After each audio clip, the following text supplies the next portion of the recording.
ओम नमो भगवते वासुदेवाय नमः। आपका स्वागत है मीनू भक्ति यूट्यूब चैनल पर। आपका दिन शुभ हो और मंगलमय हो। आप सभी को दीपावली की हार्दिक शुभकामनाएं। आज के कार्तिक मास की कथा सुनने से पहले आइए सुनते हैं गणेश जी की कहानी। दीपावली के दिन गणेश जी की कहानी सुनने से गणेश जी और माता लक्ष्मी की कृपा सदैव बनी रहती है और धन संपत्ति ऐश्वर्य वैभव की प्राप्ति होती है। एक बार गणेश भगवान ने विचार किया कि देखूं तो सही पृथ्वी पर मनुष्य कितना दयालु है, कितना श्रद्धावान है। यह सोचकर उन्होंने एक छोटे से बालक का रूप धारण किया। एक हाथ में एक चम्मच दूध और दूसरे हाथ में एक चुटकी चावल लेकर वे गांव-गांव घूमने लगे। वे मासूम आवाज में पुकारते, कोई मेरे लिए खीर बना दो, कोई मेरे लिए खीर बना दो। पर अफसोस किसी ने उन्हें नन्हे बालक की पुकार पर ध्यान नहीं दिया। लोग उल्टा हंसने लगे, मजाक उड़ाने लगे, कहने लगे कि अरे एक चुटकी चावल और एक चम्मच दूध से भला खीर बनेगी क्या। तो गणेश जी निरंतर पुकारते रहे, एक एक गांव से दूसरे गांव की गली से दूसरी गली, लेकिन किसी ने भी उसकी मदद नहीं की। शाम का समय हो चुका था। गांव के किनारे एक बूढ़ी माई अपनी झोपड़ी के बाहर बैठी थी। तभी गणेश जी की उस पुकार के साथ वहां पहुँचे, कोई मेरी खीर बना दो, कोई मेरी खीर बना दो। तो बुढ़िया का हृदय बड़ा कोमल था। उसने दया से कहा, आ बेटा, मैं तेरे लिए खीर बना दूंगी। तो गणेश जी बोले, माई अपने घर का सबसे बड़ा बर्तन ले आओ। बुढ़िया थोड़ी हैरान हुई, इतने से दूध और इतने से चावल में भला बड़े बर्तन की क्या ज़रूरत है। पर उसने सोचा, बच्चे का मन रख लेती हूँ। वह अंदर गई और सबसे बड़ा पतीला लेकर आई। अब चमत्कार हुआ।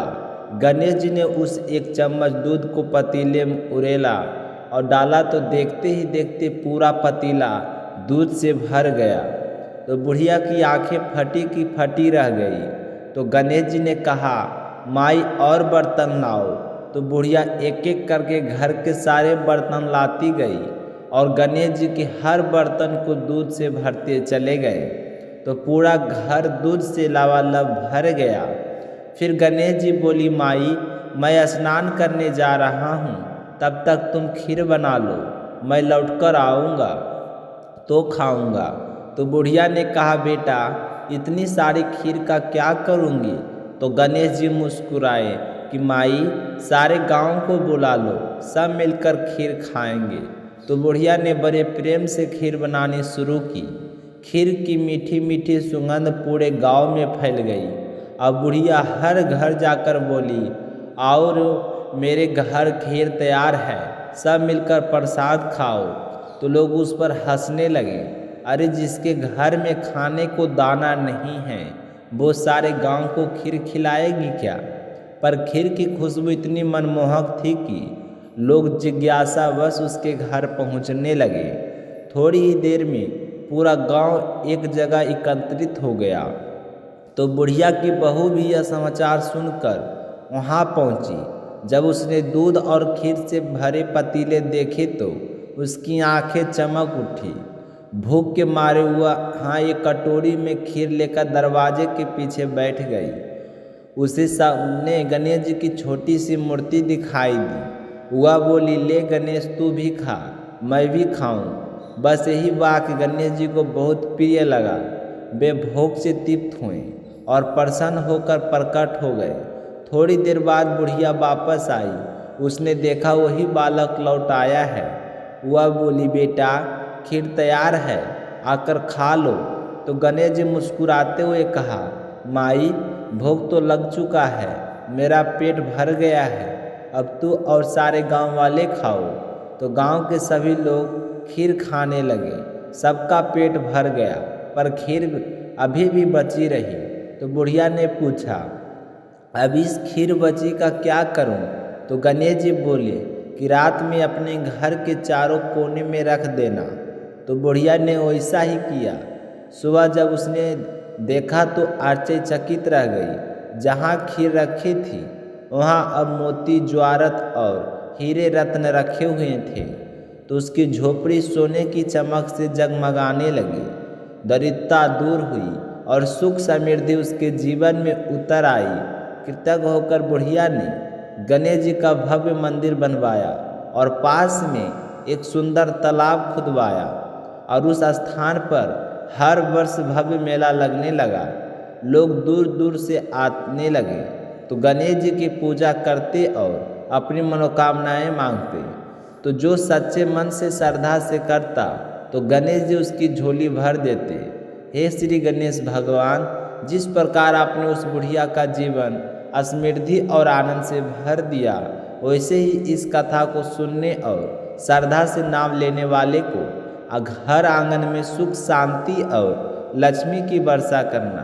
तो प्रेम से बोलिए गणेश जी महाराज की जय हो। अब आइए सुनते हैं कार्तिक मास की कथा का अगला अध्याय। राजा पृथु ने कहा, हे मुनि श्रेष्ठ, आपने कल द्वारा मुक्ति पाए जाने का वृत्तांत मुझसे कहा, जिसे मैंने ध्यानपूर्वक सुना।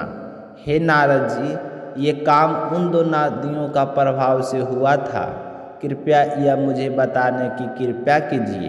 तो नारद जी बोले, हे राजन, कृष्णा नदी साक्षात भगवान श्री कृष्ण महाराज का शरीर और बेनी नामक नदी भगवान शंकर का शरीर है।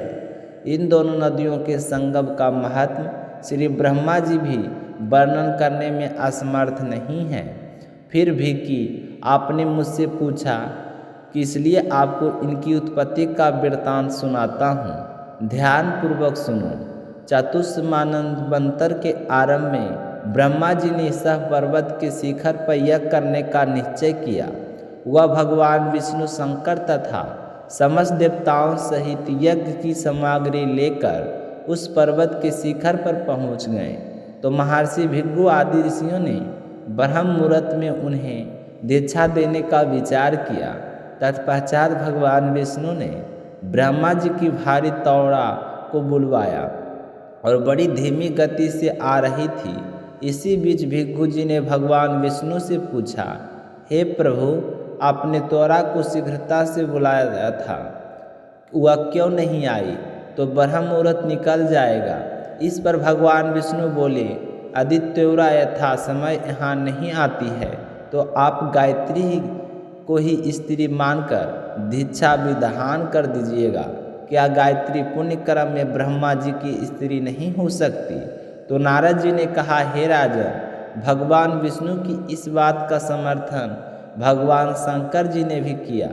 यह बात सुनकर भृगु जी ने गायत्री को ही ब्रह्मा जी की दाई और बिठाकर दीक्षा विधान प्रारंभ किया। जिस समय ऋषि मंडल गायत्री को दीक्षा देने लगे, उसी समय तौरा भी यज्ञ मंडल में आ पहुंची। तो ब्रह्मा जी के दाई ओर गायत्री को बैठा देखकर ईर्ष्या से कुपित होकर तौरा बोली, जहाँ आप पूज्यों की पूजा और पूज्यों के प्रतिष्ठा होती है, वहाँ पर दुर्वक्ष मृत्यु तथा भय तीनों अवश्य हुआ करते हैं। यह गायत्री ब्रह्मा जी की दाई ओर मेरे स्थान में विराजमान हुई, इसलिए यह अदृश्य बहने वाली नदी होगी। आप सभी देवताओं ने बिनाचार्य इस मेरे स्थान पर बिठाया है, इसलिए आप सभी जल रूप नदियाँ होंगी। तो नारद जी राजा पृथ्वी से बोले, हे राजा, इस प्रकार तौरा से साप को सुनकर गायत्री क्रोध में आग बबला होकर अपने होठ चबाने लगी। तो देवताओं ने मना करने पर भी उसने उठकर तौरा को श्राप दे दिया। तो गायत्री बोली, तौरा, जिस प्रकार ब्रह्मा जी तुम्हारे पति हैं, उसी प्रकार मेरे भी पति हैं। तुमने व्यर्थ ही श्राप दिया था, इसलिए तुम भी नदी हो जाओ। तब देवताओं में खलबली बच गई। सभी देवता तौरा का अष्टपटांग प्रणाम करके बोले, हे देवी, तुमने ब्रह्मा आदि समस्त देवताओं को जो श्राप दिया है वह उचित नहीं है, क्योंकि यदि हम सब जल रूप नदियाँ हो जाएंगे तो फिर निश्चय ही यह तीनों लोक नहीं बच पाएगा, क्योंकि यहाँ श्राप तुमने विचार किए दिया है, इसलिए यह श्राप तुम वापस ले लो। तो तौरा बोली, हे देवक, आपके द्वारा यज्ञ में आरंभ में गणेश पूजन न किए जाने के कारण यह विघ्न उत्पन्न हुआ है। मेरा यह श्राप कदापि खाली नहीं जा सकता, इसलिए आप सभी अपने अंगों से जड़ीभूत होकर अवश्य मेव नदियाँ बनोगे। हम दोनों सौतेनी भी अपने अपने अंशों से पश्चिम में बहने वाली नदियाँ बनेंगे। तो नारद जी राजा पृथु से बोले, हे राजा तौरा के यह वचन सुनकर भगवान विष्णु, शंकर आदि सभी देवता अपने अपने अंशों से नदियाँ बन गए। तो भगवान